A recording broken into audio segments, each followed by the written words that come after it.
Everyone, এয়া দেখিছেনে মই চাদৰ চিলাই আছোঁ। ভণ্টিয়ে দিছে বিহু বুলি চাদৰখন চিলাই আছোঁ, মানে ছাইডটো আৰু পাৰোঁ আৰু অকণ চকণ চিলাবলৈ। ইমানো নিজৰটো জানো, লোকৰটো ভয় লাগে চিলাবলৈ, যদি কেনেবাকৈ চাদৰটো বেয়া হৈ যায়। মা আহিলে এই গাৰুটো কোনে থৈছে সুধিছে, তাৰপিছত মই ক'লোঁ ময়ে থৈছিলোঁ, পাহৰিলোঁ লৈ যাবলৈ। ল'ৰাকো ভিডিঅ' কৰিছে দেই, চাওক ল'ৰাই ভিডিঅ' কৰিছে মই চাদৰ মায়ে আকৌ চাইছে, মানে হৈছেনে নাই চিলোৱা চাই গৈছে আহি। আকৌ দেউতাও মাজে মাজে চাই যায় আৰু, মানে পাৰিছোঁনে নাই চিলাবলৈ।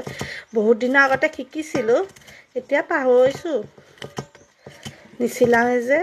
চিলালে থাকে মনত, আকৌ পাহৰিও যাওঁ। আকৌ দেউতাক সোধোঁ, দেউতাই কৈ দিয়ে আৰু এনেকৈ কৰিবা বুলি। এয়া পাৰিছোঁনে নাই ক'ব দেই চিলাবলৈ।